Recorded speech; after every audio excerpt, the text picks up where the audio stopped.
Thank you very much. They've done a fantastic job. Even the microphone works well. That's good. Wow. Well, I'd like to just thank everybody for the incredible job they've done. I love the state. As you know, Ron and I have had a really great relationship for a long time. We had a little off period for a couple of days, but it didn't last long. It didn't last long, and a lot of respect for each other. And it's a great honor to be deep in Florida, the Florida Everglades, to open America's newest migrant detention center. It's incredibly built, and you're seeing that yourself. That's why I said, let the press join us on our walk so they can see what's happening. It's known as Alligator Alcatraz, which is very appropriate because I looked outside and it's not a place I want to go hiking anytime soon. But very soon this facility will house some of the most menacing migrants, some of the most vicious people on the planet. We're surrounded by miles of treacherous swampland, and the only way out is really deportation. And a lot of these people are self-deporting back to their country where they came from. Quite a few. We're amazed at actually the number. We took the FEMA money that Joe Biden allocated to pay for the free luxury hotel rooms, where he's paying hundreds of millions of dollars in New York City, and we used it to build this project. And Ron, was just a little fraction of that money. The money they spent on that project, I happen to know the real estate developer. He's a very he never really made that much, but he became very wealthy. With luxury, he didn't do well. With people that are not exactly luxury, he's made a fortune. I want to thank Florida Governor Ron DeSantis and Secretary of Homeland Security Kristi Noem, and Florida Attorney General James Uthmeier. Where is James? Where is he? You do a very good job. I hear good things. I hear good things about you from Ron too. No, you really do. He's even a good-looking guy. That guy's got a future, huh? Good job, James. I hear you did really, really fantastic. Worked hard. You're like in the construction business for a few days, right? Huh? Congratulations. For all the hard work and to make this facility possible. It's amazing. Thanks as well to Florida Agricultural Commissioner Wilton Simpson. Where is Wilton? Where are you? Hi, Wilton. Been a long time. Thank you. Congressman Byron Donalds. Where's Byron? Hi, Byron. How are you? Good. Florida Speaker of the House, Daniel Perez. Daniel? Daniel, thank you, Daniel. Why, you didn't want to sit up here with us, Daniel? Executive Director of the Florida Division of Emergency Management, Kevin Guthrie. Hi, Kevin. Good job. Acting Director of ICE, Todd Lyons. Todd, great job. And Senator Joe Gruters. He is a great guy. Where is Joe? We love Joe. Thank you very much. Thank you. Thank you, Joe. Joe is great. With the help of those incredible Border Patrol agents, we now have the lowest level of daily border crossings ever recorded. As you know, last month, the month of May, just got released 2 days ago, the number of illegal aliens into the United States was zero. Zero. Even I find that hard to believe that. Somebody must have gotten in, I think. I don't know, but they say zero. And the people that count them are radical left Democrats. So when a radical left Democrat tells me it's zero, I believe him. But there's still much work to do. In the 4 years before I took office, Joe Biden allowed 21 million people, that's a minimum, I think it was much higher than that, illegal aliens to invade our country. He invaded our country just like a military would invade. It's tougher because they don't wear uniforms. You don't know who they are. More than the populations of New York City, Los Angeles, Chicago, Houston, Phoenix, and Philadelphia combined. That's what came into our country from prisons, from mental institutions, from street gangs, drug dealers. It's disgusting. This enormous country-destroying invasion has swamped communities nationwide with massive crime, crippling costs, and burdens far beyond what any nation could withstand. No nation could withstand what we did, and we're in the process of doing it, but we have some great people doing it now, and you see them up here with me, but it's, I'd call it like an unforced era. It's sort of like men and women sports. It's sort of like transgender for everybody. How could they have done this to our country? And we're never going to forget it. Last year, 15% of all the hotel rooms in New York City were used to house illegal aliens at costs that they never got for luxury. They never got this much for luxury people coming in from the wealthiest places on earth. They made more money with the illegal immigrants, with many rooms costing more than $300 a night, 6 times the rent of a typical American family. In Denver, Colorado, the city was forced to cut $10 million from its police and fire department budget as part of a $90 million plan to house illegal aliens. And it's a population that's growing and growing and destroying Denver and growing. And again, it's destroying Denver. And it's destroying many other cities, too. Likewise, one of the city's largest hospital system is drowning in unpaid medical bills, unpaid in the billions, after their emergency rooms were flooded with tens of thousands of illegals, leading to the closure of critical services. And these are really critical services. They can't even keep them open for American patients. The American patients were treated worse than any illegal immigrant. In Los Angeles, 1 in every 4 students in the public school system is from a household headed by an illegal, and most of them don't speak English, so they're in a school system, and they don't have interpreters, they don't have anything, they don't speak English. What a mess, what a mess. Unforced error, all these people allowed to come in. The United States is now spending $78 billion a year on translation. Okay, think of that, $78 billion a year on translation, and smaller numbers on special education programs for non-English speakers in our public schools. So $78 billion, I think that's not a mistake. I would say $1 million maybe, hundreds of thousands of dollars, $78 billion, Joe, on translators and non-English speaking work. Federal government, the Justice Department, it's more than twice the cost of maintaining the United States Justice Department, what we're spending on translation and other things to help. In total, the average illegal alien costs American taxpayers an estimated $70,000. That's each, $70,000. I think that number is even low. If you care about balancing the budget, the single most impactful step we can take is to fully reverse the Biden migration invasion. One of the worst invasions we've ever had. We've never had an invasion like this. We've had invasions, but we've taken care of them. We've never had an invasion like this, and it's with us. And we have some very bad people out there looking to do big harm. That's why the One Big Beautiful Bill includes funding for 3,000 new Border Patrol officers and 10,000 new ICE agents. And I've gotten to know the Border Patrol and ICE very well. Unlike Kamala, she was the border czar, but she never saw the border. She never made one phone call. She was some border czar. She would have been some president. Probably would have been slightly better than Biden, though. I had to run against both of them, you know? The one guy, it's like a fighter. You knock out the one guy who's doing badly, then they put somebody else in, but fortunately she was a stiff also.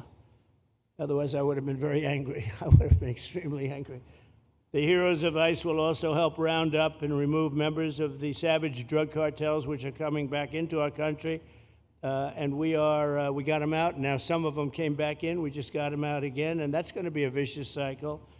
But these are foreign gangs. They're horrendous people, killers, that have infiltrated our territory, including 8 which we have designated as foreign terrorist organizations, which gives us a lot more power for speed and getting them out much easier. And we had a great court victory, as you know, on Friday that allows us to do what we have to do from the Supreme Court of the United States. In 5 months, my administration has already arrested over 2,700 members of the murderous Venezuelan gang known as Tren de Aragua, including a pack of these sadistic animals arrested last month with over 280 guns, and these are guns of the latest caliber. These are guns that were made over the last period of less than a year, getting brand new guns, the latest and the greatest.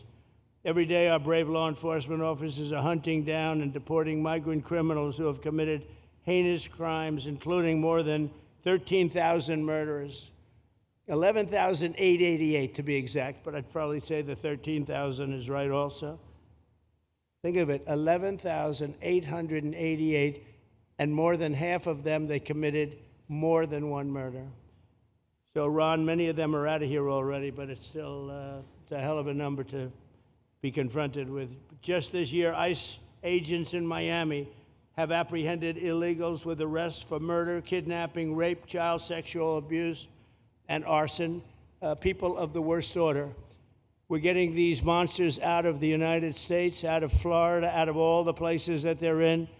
And on January 20th, I signed an executive order empowering governors and state police to be deputized to enforce federal immigration laws. And Ron's already taken advantage of it. It's a tremendous advantage for the states. Most of them are doing it. Actually, the blue states tend not to do it. Even a couple of them have, though. And I want to express my tremendous thanks to the state of Florida for embracing this opportunity and being a true partner. They've worked so well with the federal government. It's been just a beautiful, beautiful partnership. So, Ron, I'd like to thank you personally. You are my friend, and you'll always be my friend. And we may have some skirmishes even in the future. I doubt it, but we'll always come back because we just we have blood that seems to match pretty well. We have a relationship that's been a very strong one for a long period of time, and I appreciate it, very much appreciate it. And also, Secretary Noem, I'd like to have you say a few words. You have been unbelievable, the job you've done. You and our favorite person, Tom Homan, have done, and your whole staff, because it's a lot of people, and Tom acknowledges it all the time. He respects you so much. He respects the staff that you both built. And you're really doing one of the great jobs. And it was great that you could work with Ron in Florida so well. Built such a great facility. So please say a few words. Thank you very much. I don't know if this will work. Well, thank you, Mr. President. First of all, I want to thank you for putting the safety and the security of the American people first, and the way that you never lose focus on making sure that America stays our priority and that the families that live here get the chance to grow up and to raise their children in communities that are safe and that give them an opportunity to pursue the American dream. This facility here is a fantastic representation of what can happen when all of government works together and when it's accountable to the taxpayers and to the citizens that live here. The president signed an executive order that allowed us to build partnerships with states and with local law enforcement officers, which is exactly how things should function in this country. More power, more authority given to people locally so that they can take control of their own destiny. And so we have already been working under the 287G program to deputize law enforcement officers, whether they be state highway patrol, local sheriff's departments in all of our states, and allow them to go out with our ICE officers, our border patrol officers, and make sure that we're getting the worst of the worst off of the streets. We also recognize that as we've been doing that and returning people back to their home countries, that we need detention facilities. We need beds to put them in place so that they can have their due process before they return home. And this facility is exactly what I want every single governor in this country to consider doing with us. What happened to start this conversation was that a young man named Jimmy Percival in my office, my general counsel, who came from Florida and used to work here, called up the Attorney General and the governor and said, hey, what do you think about partnering with us on a detention facility that we could put in place that would allow us to bring individuals there? There's an airstrip close by. You guys volunteered the assets that you have and the connections that you have and worked with Kevin extensively so that we could come here, have their due process given, and return them home to their countries. And in 8 days, this facility has been stood up. And I want everybody to recognize that detention facilities that ICE adheres to is a higher standard than is required at state levels, at local Department of Corrections facilities, sheriff's offices. This is a state-of-the-art facility, air-conditioned, isolated though for security purposes, which is very helpful. And I appreciate so many people being willing to work together to make a project like this happen. Right here on this location, we'll have about 3,000 beds. Other location will have another 2,000 beds that will allow us to bring individuals across the country that we are bringing in and incarcerating for violating our laws and immediately get them out of the country as soon as we possibly can. It's exactly what we need to be perpetuating in other states. And what I would say is, I want all of you to notice these flyers that we've got, is that everybody who sees these flyers or anybody who sees these news clips should know you can still go home on your own. You can self-deport. If you go on the CBP Home app and go home now, you will get the chance to come back to the United States legally. You will get the chance to come back and do it the right way. If you don't, you may end up here. And you may end up here and being processed, deported out of this country, and never get the chance to come back. That is the consequences of breaking the law in the United States of America. Listen, our job is to uphold the law. This is a country of laws. We have a border now, and because we have a president that cares and recognizes that we need to be a nation of borders and a nation that upholds the law. If you break the law, there's consequences. We will deport you, and you will never get to be a United States citizen. You'll never even get to come back here and work and to pursue the American dream. But if you decide you want to go home now, go home, and we'll help facilitate it. We'll buy your plane ticket. We'll get you there. In fact, I just got back from Panama, Costa Rica, Guatemala, Honduras. Those countries are excited to get their citizens home. They're setting up programs to loan them money to buy houses when they get there, help them with food assistance, get their children educated, scholarships. They want their citizens that are living here in the United States illegally to come home and to be a part of their economy and help their countries grow. So this is a win-win for everyone, and I just want to end, Mr. President, by thanking our law enforcement officers, by thanking our ICE officers and our Border Patrol officers for what they do every day. They are out on the streets, and violence against them has increased over 500% since Trump has gone back into the White House, because he's upholding the law and because a bunch of liberals, socialists, and Marxists are out there lying about what President Trump is doing. President Trump is upholding freedom by what he is doing. The freedom to live safely in this country and to do things legally and to have justice. And because those liberals, and I'm calling out you, CNN, I'm calling you out because you lie every single day about what these operations are. We are going after murderers and rapists and traffickers and drug dealers and getting them off the streets and getting them out of this country because Joe Biden let the worst of the worst come in here. The other day I was talking to some marshals that have been partnering with ICE. They said that they had detained a cannibal and put him on a plane to take him home, and while they had him in his seat, he started to eat himself, and they had to get him off and get him medical attention. These are the kind of deranged individuals that are on our streets in America that we're trying to target and get out of our country because they are so deranged they don't belong here. And they shouldn't be walking the streets with our children. And they shouldn't be living in the communities with our families who just want to grow up, go to job, raise their children to grow up and get a job and to live the American dream. So thank you to all of our law enforcement officers, those in our military that have been helping, our National Guard. Thank you to Governor DeSantis for stepping up and being an example to other governors. I hope my phone rings off the hook from governors calling and saying, how can we do what Florida just did? How can we do exactly what they did? Because we need this big, beautiful bill.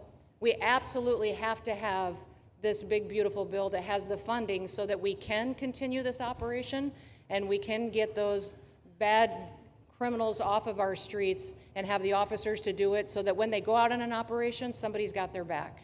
Somebody's got their back, they can do it safely, and they can go home to their families at night too. So this bill needs to pass through Congress so we have the resources at the Department of Homeland Security to make sure that our homeland truly is secure. And Mr. President, thank you for Stephen Miller. I just want to thank you for him. This guy calls me night and day and tells me all of his wise advice and wisdom, but he's a rock star because he loves this country and he's passionate about making sure that nobody is prioritized over an American citizen. We love everybody. We do. We love everybody. Not everybody. But, well, a lot of people. But we shouldn't be putting people illegally above citizens. We should be making sure that we do things right, and that's what America has always stood for, and we're an example to the rest of the world because we do it right. So, Mr. President, you surround yourself with great people, and I think that's because everybody wants to work for the greatest president that the United States has ever had, and that's President Donald J. Trump. Thank you very much, Christy. That's Thank so you for nice. your... Thank you. Thank you very much. And I have to say that, you know, when Christie's name was put before me by Tom Homan, by the way, because I wanted him for the border, and somehow I thought that was going to be good in that sort. But he didn't want the upper job, and I said, who do you recommend? Christy Noem. I said, oh, are you kidding? She's great, but she's such a fine, elegant person. He said, "Sir, she's tough as hell." I said, "Are you sure?" "You are tough as hell, I tell you, and you do it in a very nice way, but you are, if you ever saw her ride a horse, she rides a horse like she should be in the rodeo. She's like an unbelievable horse person, and you've done a fantastic job, and Steve Miller would even agree to that, and he likes nobody, by the way. I don't think he likes anybody. And another one we like is Ron. And Ron, would you say a few words, please? Sure. Well, thank you, Mr. President. Welcome back to Florida. And I think this is the first time you've been back since the events of a couple weeks. So just let me say, as somebody that was serving on active duty in Iraq back in the day, we witnessed the number of our troops that were killed or wounded by the Iranians. We know that they're a militant Islamic regime that was hell-bent on getting nuclear weapons, and under Joe Biden, they were about to get nuclear weapons. And because of your strong actions, those dreams and those ambitions have been reduced to rubble.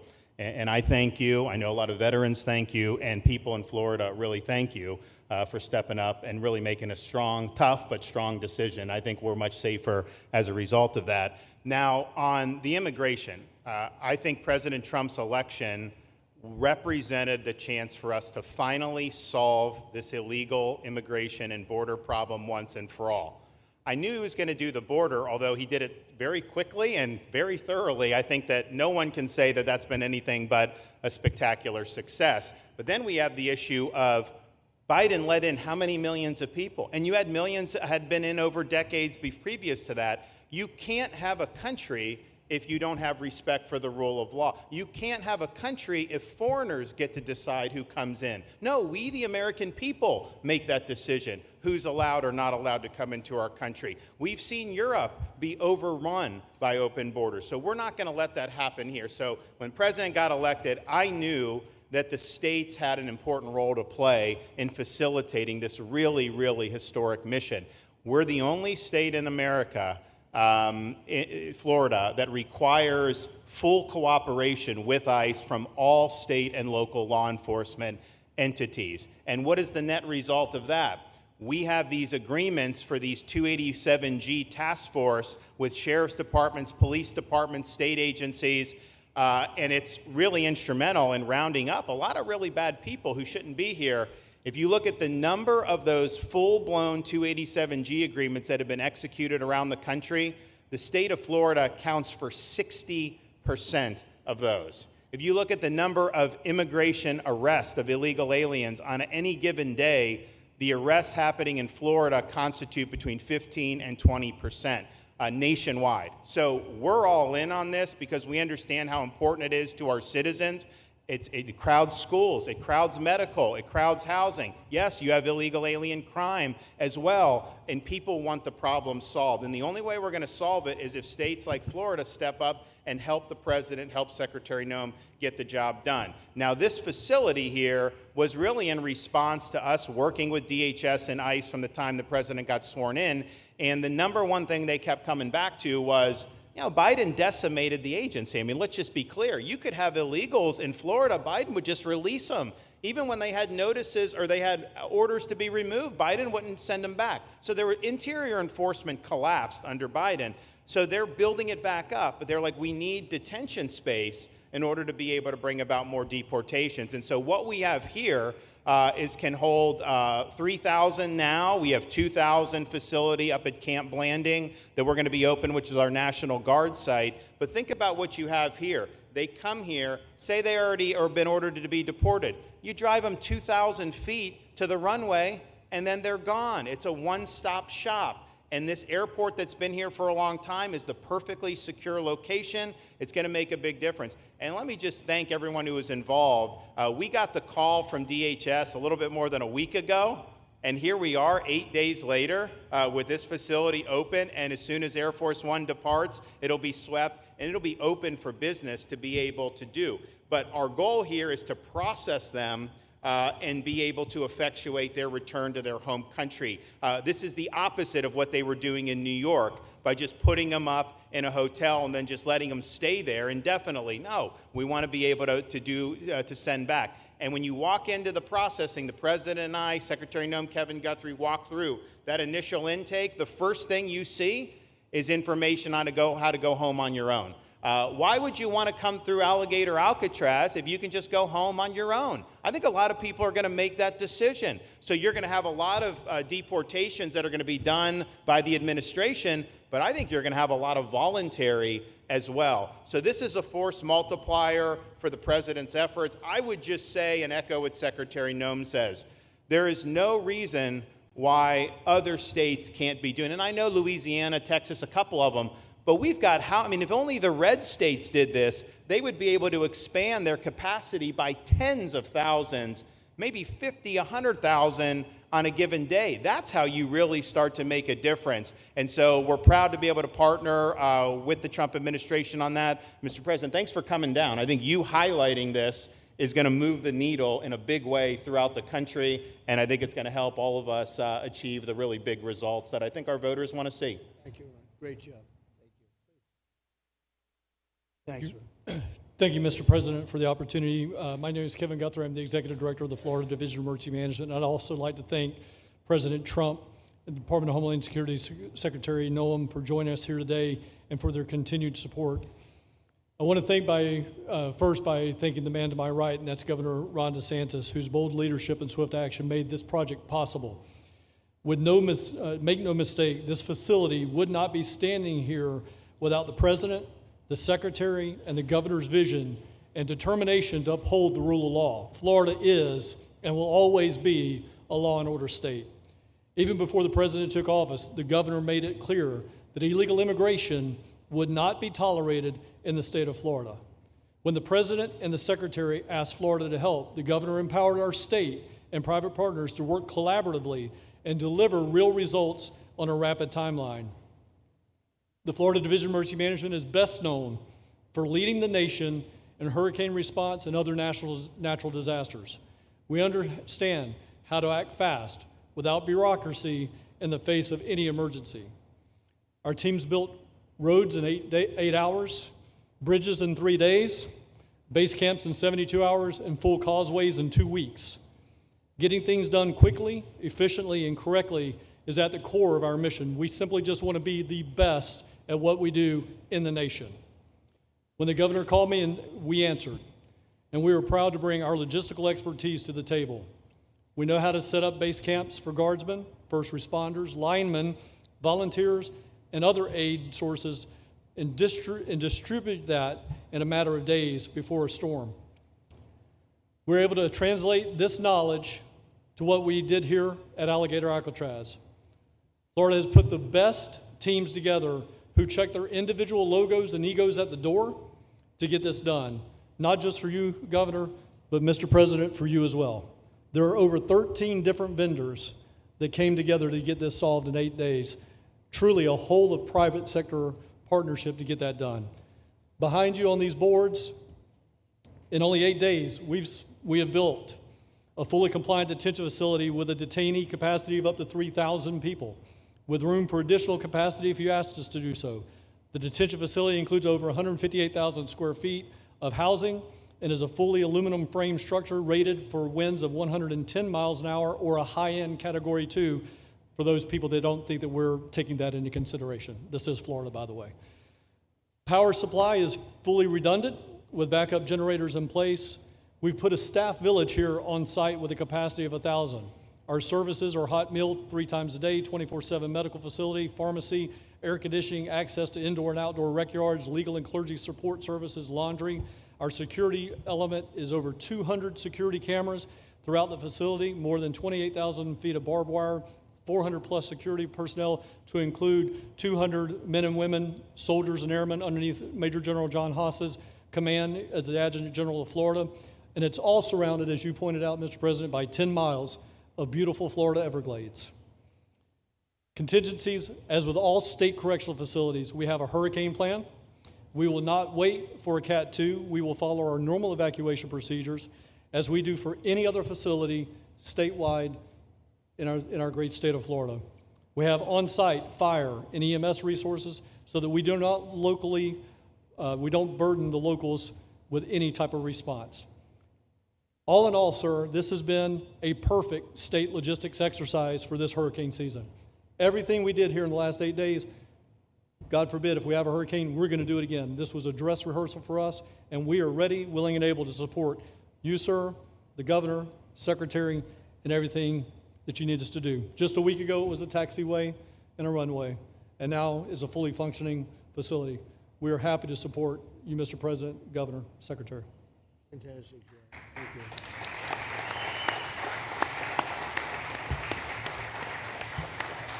Byron, please.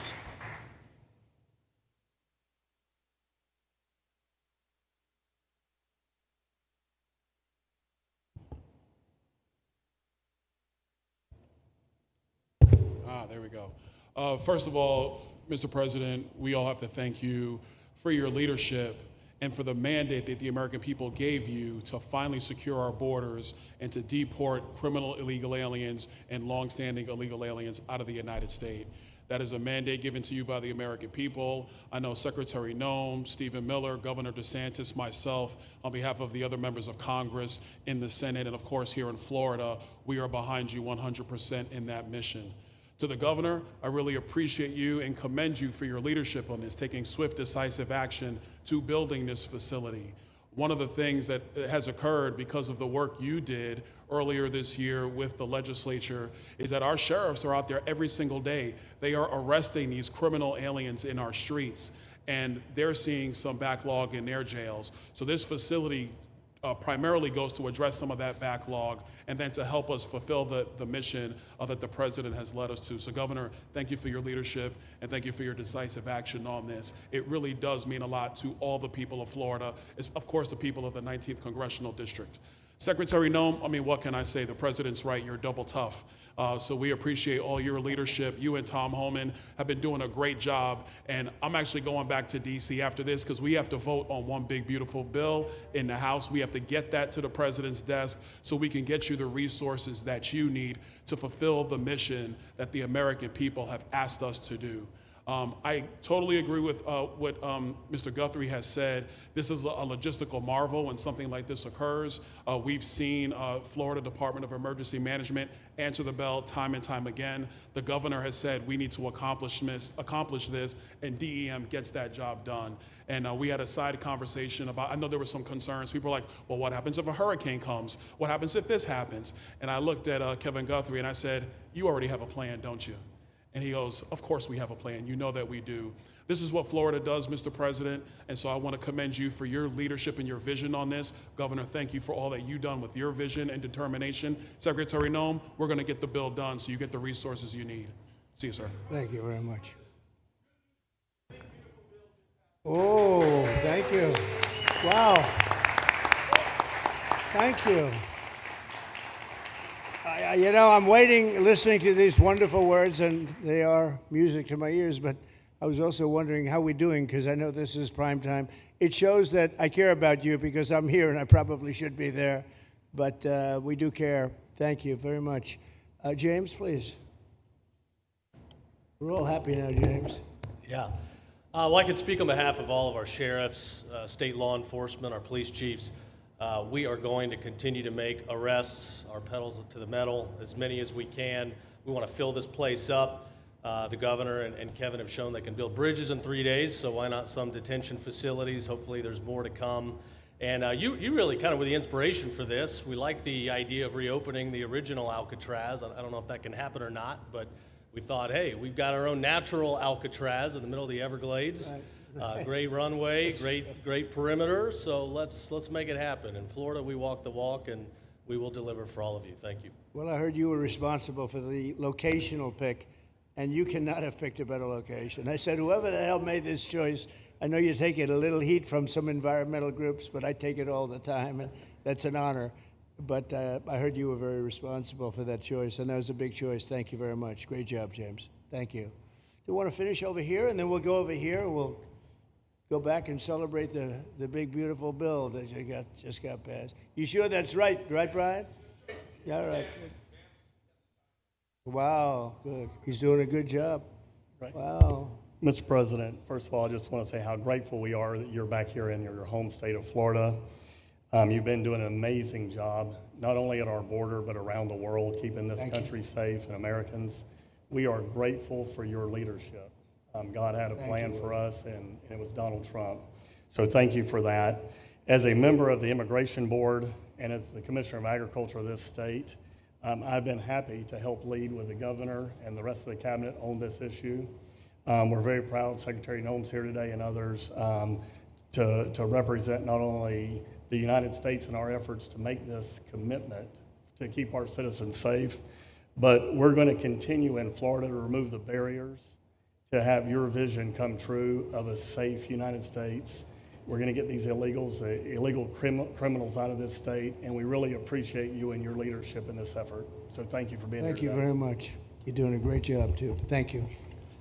Thank you, Mr. President. Joe Gruters, State Senator. I'm a member of your Homeland Security Advisory Council, your Vice Chairman. Thank you for that appointment.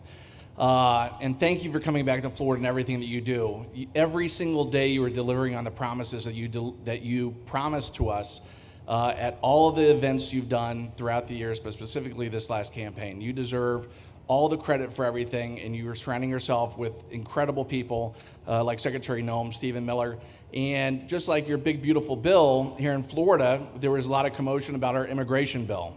And we had 3 B's in that: beds, badges, and bad guys. And this goes right along with our beds and the resources. And I give the governor, Ron DeSantis, a lot of credit for stepping up and making sure that we all work together, because at the end of the day, even if sometimes there are skirmishes, as a result of the back and forth, we ended up with a better bill, and we all win. And what we're doing here in Florida hopefully will happen all across the country. Your leadership is amazing.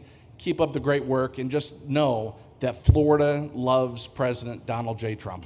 Thank you very much, Joe. Appreciate it for a long time. Appreciate it. By the way, Ochopee is something that we did together also, and that was a lot of money spent. I hope it was well spent. I know we did a Rolls-Royce job, but it's a lot of money that we spent out there together. And how is it going? You can delegate that to us, because we move faster than the Army Corps. Good. So we will finish that reservoir. Good. If you delegate it to us, I'll get it done and much quicker. Oh, I would do that. Yeah. I'll tell you, let me ask myself permission. Permission granted. Go ahead, get it complete. You want to do All right, that? we're gonna go talk to ahead, the Army do it. Corps Good. then after this. Good. You can move faster, actually. Please. No, sir, just first on behalf of the men and women of ICE, we just want to thank you for allowing us to do our job again. You know, your vision and under Secretary Noem's leadership, this is what the American people want. And I hope that you see great results of what we're doing out there every day, getting the worst of the worst out of our communities. Because of you and Secretary Noem, I have the privilege to lead one of the most premier and the finest law enforcement agencies that we do have in the United States. And the men and women of HSI and ERO Miami do incredible work like you highlighted. And with the governor in the state of Florida, the partnership in Florida has been amazing. The 287G program is only going to help us to identify all those known gotaways and get the worst of the worst out of the neighborhoods. And through our Homeland Security Task Force, we are going to make America safe again. So thank you very much to both you and the Secretary. Thank you, Todd. Great job. Really great job you're doing. Thank you. Please. Good morning, Mr. President. Hi. Thank you so much for coming. Again, as Garrett Ripp, I'm the Field Office Director for ICRO here for the Miami Field Office. Incredible collaborative work we've been doing together, working with the state, working with our local partners. And again, just the 287G is going to open up that aperture and allow us to get those bad hombres off the street and get them Right. into this facility. And we're looking forward to it. And again, just appreciate all your support. Thank you. Always thank you. You've always been so great. Thank you very much. Please. Good afternoon, Mr. President. On behalf of Air Marine Operations, my name is Andres Blanco. I'm the Executive Director for Southeast Region. AMO continues to execute and support your executive orders. Air Marine Operations brings a unique capability both in the air and the maritime domains. And in partnership with our Border Patrol, OFO officers, and ERO, we continue to conduct effective operations both interior, along the border, and along the maritime approaches. Thank you very much. Good job. Good afternoon, Mr. President. Jose Figueroa. I am the Acting Special Agent in charge for Homeland Security Investigations here in South Florida, and our office covers from Key West to Fort Pierce. Tremendous collaboration here with the state and our federal partners. HSI is conducting criminal investigations into TDA, MS-13s that are involved in human smuggling, sex trafficking of minors, and we will continue that effort with your support. Governor DeSantis, thank you very much for this facility. Looking forward to continue the great work. Thank you. Thank you very much. Steve, would you like to say something? Our star. Thank you, Mr. President. I just want to say on a personal note, getting to watch what you've done over the last 5 months to deliver on a 50-year hope and dream of the American people to secure the border. When President Trump came into office on January 20th, the United States had endured the largest wave of illegal immigration in human history. Not just American history, human history.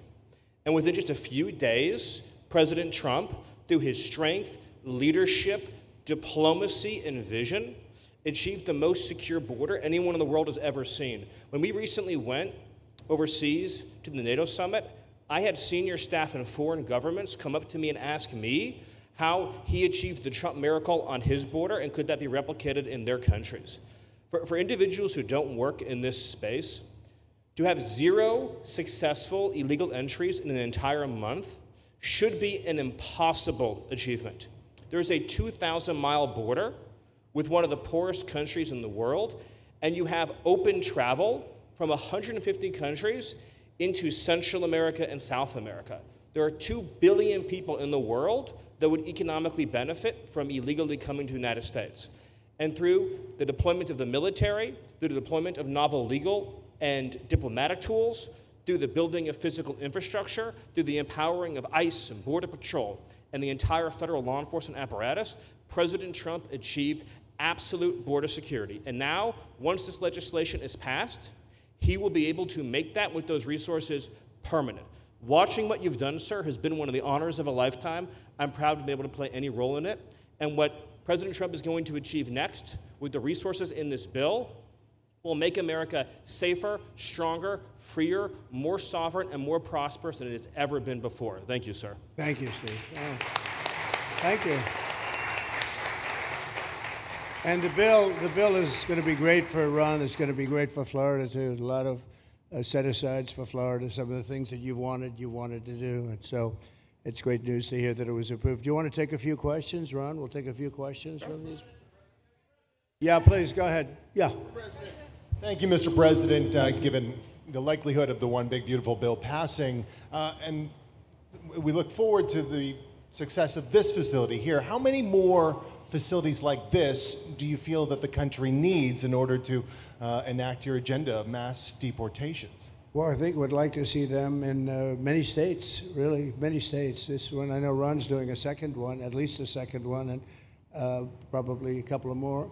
And you know, at some point they might morph into a system where you're going to keep it for a long time. You know, it's not that far away from jails that take years to build and money is spent and wasted. And you know, like the railway that they have in California that costs like 40 times more than it was supposed to cost. The same things happens with prisons. You look at this in a short period of time. Ron, James, and some of the people that really worked on it along with our people, they did this in less than a week.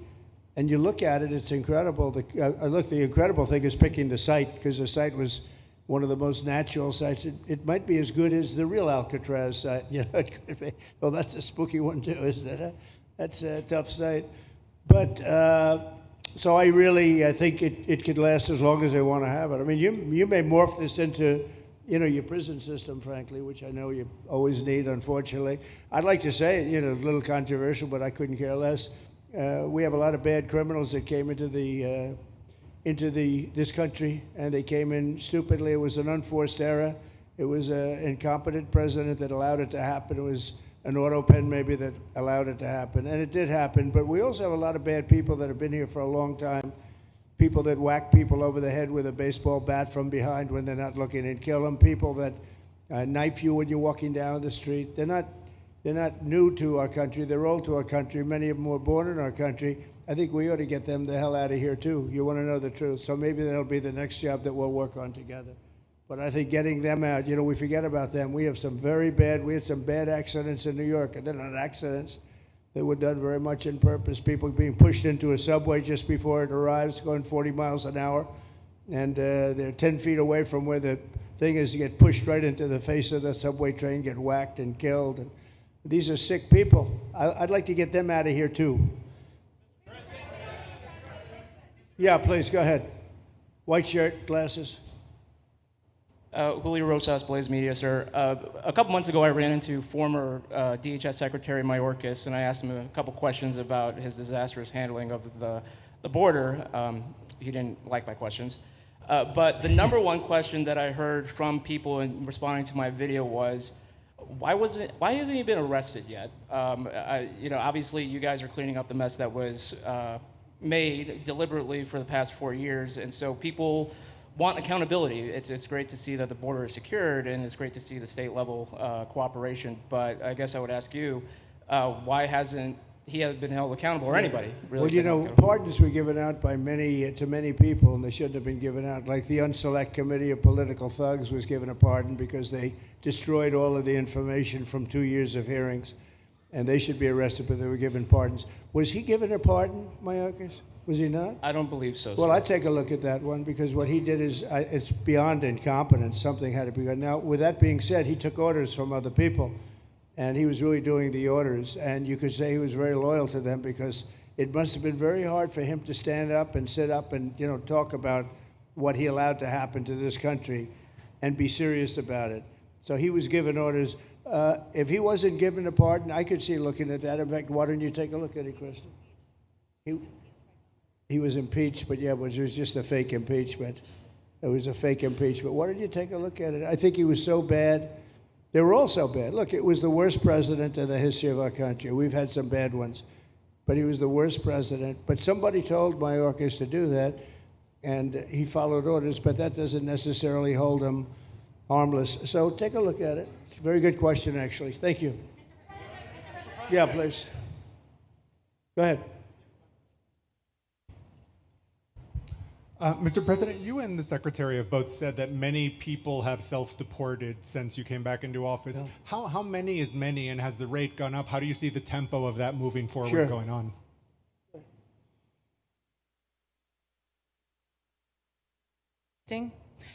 We have had several 100,000, but also we have many that have self-deported not even using the CBP Home app.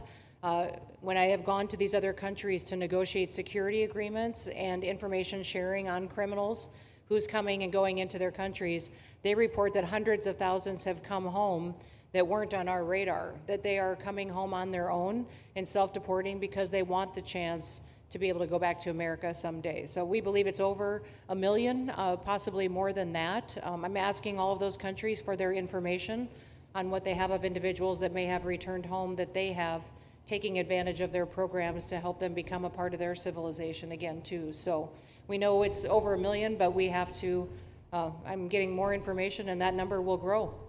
If they don't leave, they never get the chance to come back. If we have to take them out, and we will, they'll go out, but they never get a chance to come back. The other way, we actually make it a little bit easier for them to come back. Okay? Thank you. Good question. Thank you. The bill is now passed in the Senate, but we are already hearing from some Republicans in the House who say they cannot get on board with the changes that were made to the bill in the Senate. What is your message to those holdouts? Well, I just heard that about the Senate, and the bill just passed, and it tells you there's something for everyone. I mean, it's a great bill. There is something for everyone, and I think it's going to go very nicely in the House. Actually, I think it will be easier in the House than it was in the Senate. And just to be clear, on the Medicaid cuts, you've promised not to cut Medicaid, said this is all just targeting waste, fraud, and abuse. Are you saying that the estimated 11.8 million people who could lose their health coverage, that is all waste, fraud, and abuse? No, I'm not saying that. I'm saying it's going to be a very much smaller number than that, and that number will be waste, fraud, and abuse. And if you look, they took a much more liberal stance on the Medicaid situation than they could have. They had a tough stance and a weak stance. They took not a very strong stance on that to start off, and it's waste, fraud, and abuse, and everybody wants that covered. What number is that? What analysis are you seeing? I'm not seeing a number, but I know it's much less than the number you gave, and we really were very, very cognizant of three things. Social Security, we're going to take care of it beautifully. Medicare and Medicaid, and we are going to save it, whereas the Democrats are going to, you won't have it. they will destroy Medicare and Medicaid, and they have to because their numbers don't work. So it's not going to happen. They're the ones that have destroyed Medicare. They have made it so bad already, they're going to make it a lot worse. But now we'll be in charge, so we're going to have no problem with Medicaid or Medicare or Social Security. Thank you. Yeah. Claire Gall with Wink News in Fort Myers. What is your direction to ICE when it comes to arresting farm workers here illegally, other workers in industries that are pretty critical to Florida's economy? Yeah. Well, we're very much cognizant of that. And as you know, I won the farmers by 92%, and I'm not going to be abandoning my farmers. We were strong on the borders, but we're also strong for the farmers and for others in the hotel industry, et cetera. You know, we have similar situations. And Christy and I, and we'll be working with Ron and a lot of the states. We're going to work something where the farmers can be responsible for some of the people that have in. They have people around for 10, 15 years that they know very well. We're going to put them responsible and we're going to issue a form of a card or document, and the farmer's going to be responsible for these people. They're not going to have citizenship, but they'll be working, they'll be paying taxes. We need to get our farmers the people they need, otherwise our farmers aren't going to be able to do their land. You know, it was tried once before, many, many years ago, where there was a very strong guy, and he got everybody out, and every farm almost in the country, but every farm in California, every farm in Iowa, almost all the farms went bankrupt. They had nobody to work, and we don't want to have that situation. So we're going to work it. We're going to put our farmers and others in charge of the people that they have under them. They know the people, and I think it's going to work out really well. We're going to take care of our farmer, but we're going to get the criminals out, okay? Yeah, go ahead, please. Thank you. Mr. President, how do you respond to critics who fear that a 3,000-bed detention center and the waste that that could produce will pollute the surrounding federal protected land, including land that both administrations have invested billions of dollars in restoring? Well, I was one of those that invested billions of dollars and hundreds of millions of dollars right here in the Meadowlands, but in the Everglades, and the Meadowlands too in New York. If you look at what we did up there, speaking of the Meadowlands, a lot of places like this, but this is a very unique one. One thing I'll say about this land, we'll be gone a million years and this land is still going to be here. It's not going to be much different. You'll have the water moccasins, you'll have the alligators. You may not have people, but you're going to have all those animals. They're going to be around, and you got plenty of them out here. I think it was a brilliant choice, and I think almost anybody in his or her right mind would say this was a brilliant choice. I give the governor a lot of credit for using this piece of land. And in addition to that, it's on top of something that was already developed. It's an airport. You know, you have the runways, you have so it's already been developed. So it's not like you're dropping dirt right into the thing. There was zero movement of that. That was done many years ago because the airport's very old, but it was an abandoned railroad, an abandoned airport. And frankly, it's like perfect. And you can do expansion on this site substantially without doing anything. So the people, I heard them complaining about the Everglades. There's no, I don't think you've done anything to the Everglades. I think you're just enhancing it. This was already here. How long has the airport been here? Decades. Many decades, yeah. And they have, Kevin, all these guys, you know, have a waste plan, like the wastewater gets trucked out, potable water gets, literally, they have, even our DOT has put things up in case there's any seepage, which we don't. So you are literally doing this on concrete that's already here. So I don't think those are valid and even good faith criticisms, because it's not going to impact the Everglades at all. President's been a champion, we've been a champion, really changed the game in Florida on it. I think it's just people don't want to see illegal immigrants deported, and that's their ideology, and they have a right to that. But illegal immigration's unpopular, so they know that they're going to have less effect trying to do it. So they're going to try, oh, well, no, it's just about the Everglades. But really, I think a lot of those people, they just don't want to see illegals deported. Because if you actually hear everyone's here, you obviously know there's zero land that's being disturbed. Well, you know, when we talk about popularity, though, I will say I ran on the issue of illegals, and we have to get them out. And I won 82% on that issue. So I think that they may not like certain aspects of it, but ultimately they do not want them in their country. And if this is a part of a use, but I think from an environmental standpoint, it's incredible. In fact, when we landed that very big, heavy plane today, They came out and checked it fairly. I think they want the president to be able to land on a piece of concrete that's not going to go 6 feet underground. And they checked it. They came back and they said, this thing is really solid. So it's been there a long time. It's going to be here a long time. And it was a great choice of a site. Thank you. Yes, please. Brian, go ahead. Yes, sir. The people of Syria were recently seen on the streets waving American flags, chanting Trump, Trump, Trump. They're so appreciative of the economic sanctions that was lifted on that country, giving them a little bit of hope for prosperity. You want to comment on that? Well, they're great people, and the man that is leading them has a reputation. He's the head of some pretty tough organizations, and a lot of people criticized me for that. I said, well, what are we going to do, take him out of a day school, a country day school? It's going to be, by nature, I would think, Ron, they'll be pretty tough, and he is pretty tough, but I met him, spent a lot of time with him, good guy. I took off the sanctions because if I didn't do that, they wouldn't have had a chance. And Syria has a chance. The people are great. They work hard. They're very smart. It used to be a place of professionals, accountants and lawyers and doctors and high academic credentials in that part of the world. And I think it's going to work out great. I took off the sanctions and they were very appreciative. They were shocked, but they were very appreciative. We're giving them a chance at survival. With the sanctions, it couldn't have worked. Thank you. Mr. President, your beloved New York City may well be led by a communist soon, Zorhan Mandami, who in his nomination speech said he will defy ICE and will not allow ICE to arrest criminal aliens in New York City. Your message to communist Zorhan Mandami. Well, then we'll have to arrest him. Look, we don't need a communist in this country, but if we have one, I'm going to be watching over him very carefully on behalf of the nation. We send him money. We send him all the things that he needs to run a government. And by the way, they get about 3 times what you get, Ron. If you look at the per capita, Florida gets 1/3 of what New York gets in terms of the numbers. Why don't you give us those numbers? Yeah, well, because that's what we should send him. Yeah, well, like sometimes people say Florida gets more because they count Social Security recipients, but that's not money to the state. Those are seniors that live here. If they moved to North Carolina, you could count it there. So it has no interaction with the state government. They get more on the city and state governments than we get. Right, substantially. We're going to be watching that very carefully, and a lot of people are saying he's here illegally. We're going to look at everything, and ideally. He's going to turn out to be much less than a communist. But right now, he's a communist. That's not a socialist. I've always said, we will not have socialism in this country. In the speeches, I said, well, what?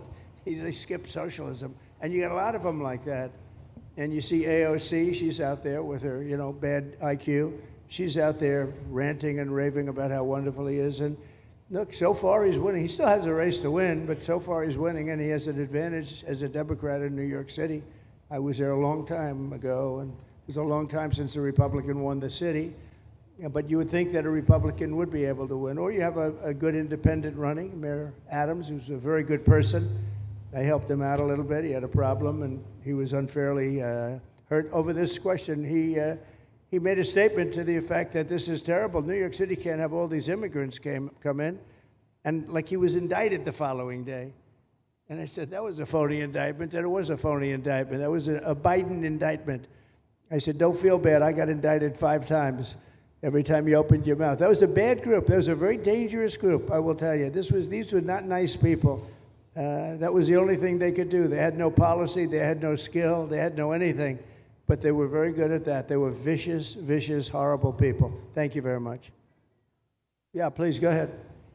Anna Giratelli with Washington Examiner. Governor DeSantis has proposed using National Guard, deputizing them as immigration judges to get through this massive backlog of people in the immigration court. Would you be open to that? Yes, he has my approval. Okay. That wasn't too hard to get, was it, Ron? He didn't even have to ask me, James. You didn't even need James to ask me. He has my approval, okay? Good. I also like what he's doing in Ochopee. He has my approval for that, too. I don't know how we work that out, but we'll work it out. We'll follow up. Go ahead. Please. President Trump, Jake Stofan with Action News Jax from up in Jacksonville. There's some talk about a facility similar to this up in Camp Blanding. Has that been approved by DHS? If not, what's the timeline? When could we see ground break on that? Well, I'll ask Ron or James to talk about it. Do you want to mention it, James?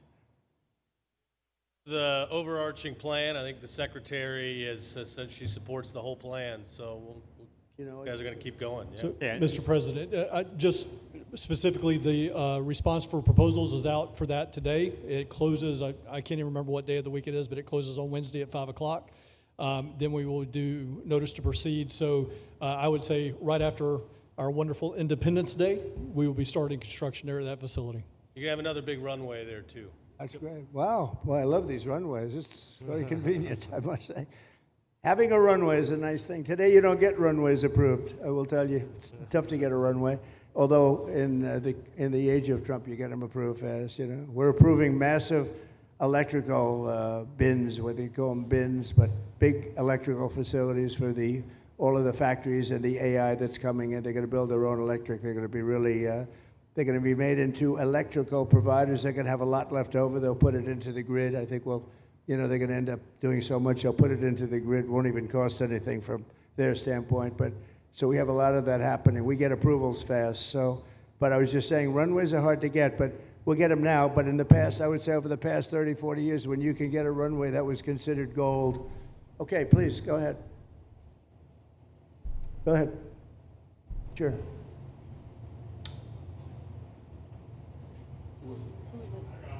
Okay, go ahead. Yes. President Trump, Laverne McGee, News 6 Orlando. You have fulfilled several campaign promises along with the help of Governor Ron DeSantis. What is the next campaign promise that you plan to fulfill to the American people? So we have turned this country around in less than 6 months. And when I was away, and I was telling Ron, I was telling some others, I've said it a little publicly, I guess, but I met a lot of very important people. The King of Saudi Arabia, I was there 2 weeks ago, and Qatar, the leader of Qatar, who's great, and the leader of UAE, who's great. These are very substantial people, very smart people, and good people. And all three of them said essentially the same thing, along with many other people, because I just left NATO. NATO's we took it up to 5%. Nobody can believe that one run. That would be hard, but nobody believes that. What happened in NATO, over $1 trillion a year from like nothing. It was an honor. But every leader said that a year ago, this country was dead.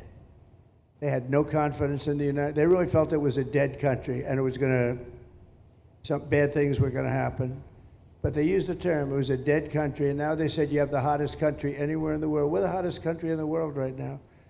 And we turned it around fast. I thought it would take longer than this. We turned it around fast. Some of it was psychology, and we had to know how good we were. But others was getting rid of rules, regulations, and all of the things that I got rid of already. I signed more executive orders than anybody in history, times like 3 or 4.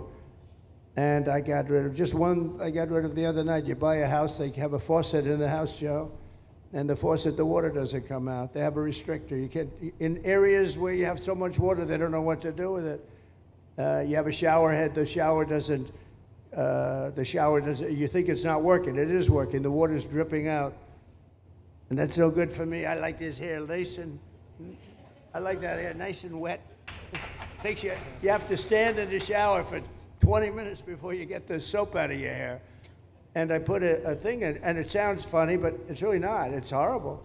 And when you wash your hands, you turn on the faucet, no water comes out. You're washing, the water barely comes out. So this was done by crazy people.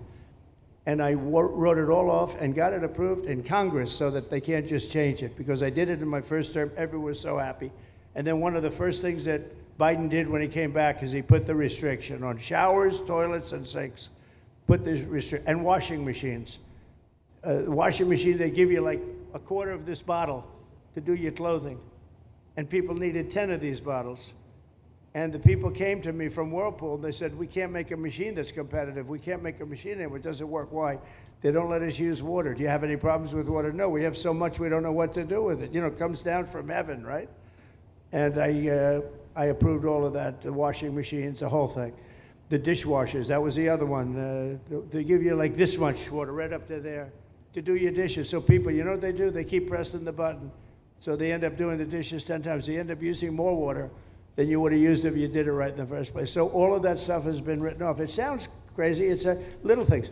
The straw. I let you go back to a plastic straw. I was tired of having straws melt in my mouth, you know? It wasn't working. The paper wasn't working too well. So these are little things that I did. Then we have the big things. We have the biggest things, and that has to do with some of the subjects we're talking now. I think the things we're talking about now are the biggest, because if you don't have borders in this country, borders and good elections, and we're working on that next. There's some bills coming in that's going to make sure that you're a citizen, that people aren't counted in the voting when, you know, they were here and they're here as illegals and they're criminals in many cases, and they give them a count, and you end up with extra congressmen. We're going to work on that. We're going to straighten that out next. That's going to be easy compared to what we were doing. But we did the big things too.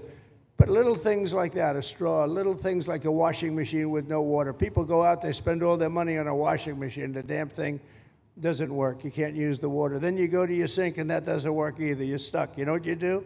You have dirty plates the next day. That's it. And we solved so many common sense problems. And they weren't easy. You know, there are people that really believe in this stuff. But, you know, most states have so much water they don't know what to do with it. And look at North Carolina. I mean, they had a lot of water, and they have to get restrictors on their, you know, on their kitchen faucet. So we're very proud of the things we did, and we're going to do a lot more of them. Yeah, please, go ahead. You guys in good shape. Hey, it's Eric Bowling. How you doing, sir? Something we've talked about for, I'd say, the better part of 20 years. I think it's something near and dear to your heart, energy, our energy security. Under Joe Biden, average price of oil for the 4 years was about $79 a barrel. He drained the SPR halfway down, promised to replenish it, never did. Right. Under you, first term, $53 average price for 4 years. Biden was $78 for 8 years. It was never refilled. The question is now it's $64 or so. Yeah. What coming down rapidly. Coming down, and what a great opportunity to fix another one of Joe Biden's problems, one of the things he broke in America, giving us the energy security of an emergency SPR. Sure. Fill it to, maybe even go beyond and fill it to 1 billion barrels this time at a much cheaper price. Thoughts on the energy sector? So it holds 77 million barrels, and we had it up to the top, if you remember. And I was proud of that, and I made a deal to buy it at the lowest price of oil. It was a good deal, good instinct. And we filled it up, and when he came in, he started using it to keep oil prices down because he blew our energy policy out. Energy and his bad spending is what caused inflation. So now we have no inflation. Gasoline just hit $1.99 today in 5 states. $1.99, isn't that a nice sound? It was up to $4. And going up to 5, 6, and 7. In California, it was $7.70. But we just hit in five states, $1.99, $1.98. And it's coming down to that level, so that'll be a big thing. And one of the reasons the prices and costs are going down when you go to the supermarket, because I said I was going to get costs down. We're getting the cost down. Food is coming down. When I came out, my first week, if you remember, I had a lunatic reporter screaming at me saying, eggs are going through the roof. What are you going to do about eggs? I said, I just got here. I didn't know anything about eggs. I had to call you. I said, look, I just got here. Tell me the problem. Well, they're doubled in price, and they're going to be 5 or 6 times higher. They were right, actually. I said, let me work on it. And now we have eggs down to the same numbers it was when I first came in. You know, we lowered the cost of groceries. A simple word like that, groceries, it was like almost a strange word. I hadn't heard the word in so long, but what could be more beautiful than the word grocery? And we have the prices way down. We have the energy way down. Energy brought the groceries down, if you want to know the truth. And, you know, so we think we're going to get it lower, and we're going to fill up the it's called the Strategic National Reserves. I had it topped out, and this guy would use them every time before the election. He'd use them whenever they had an election. It was artificial. But believe it or not, as big as that are tens of hundreds of millions of barrels of oil, all filled up at low prices. But it was really meant for wars, and it wasn't meant for keeping your prices down during a holiday so that somebody could get elected. But they used it, and they didn't bring it. The only mistake you made, they didn't bring it a little down. They brought it right down to the bottom. The thing is practically empty. They never filled it up. They never spent 10 cents in filling it up. And we'll do that. When the market is right, we'll fill it up. I want to fill it up when the market's right. Thank you. How about one more question? Okay, please, in the back. Dana Marie McNichol, Fox News Channel. Mr. President, is there an expected time frame that detainees will spend here, days, weeks, months? And does that have anything to do with the immigration judges you just spoke about being trained and staffed here? When you say, what was the first part of your question? Who? Is there a specific time frame you expect the detainees to spend here? Days, weeks, months? In Florida? Yes, here at Alligator Alcatraz. I'm going to spend a lot. Look, this is my home state. I love it. I love your government. I love all the people around. These are all friends of mine. They know them very well. I mean, I'm not surprised that they do so well. They're great people. Ron has been a friend of mine for a long time. I feel very comfortable in the state. I'll spend a lot of time here. I want to, for 4 years, I've got to be in Washington, and I'm okay with it because I love the White House. I even fix up the little Oval Office. I make it, it's like a diamond. It's beautiful. It's so beautiful. It wasn't maintained properly, I will tell you that. But even when it wasn't, it was still the Oval Office, so it meant a lot. But I'll spend as much time as I can here. My vacation is generally here because it's convenient. I live in Palm Beach. It's my home. And I have a very nice little place, nice little cottage to stay at, right? But we have a lot of fun, and I'm a big contributor to Florida, pay a lot of tax. And a lot of people move from New York, and I don't know what New York is going to do. A lot of people moved to Florida from New York, and it was for a lot of reasons, but one of them was taxes. The taxes are so high in New York, they're leaving. I don't know what New York's going to do about that, because some of the biggest, wealthiest people and some of the people that pay the most taxes of any people anywhere in the world, for that matter, they're moving to Florida and other places. So we're going to have to help some of these states out, I think. But thank you very much. I'll be here as much as I can.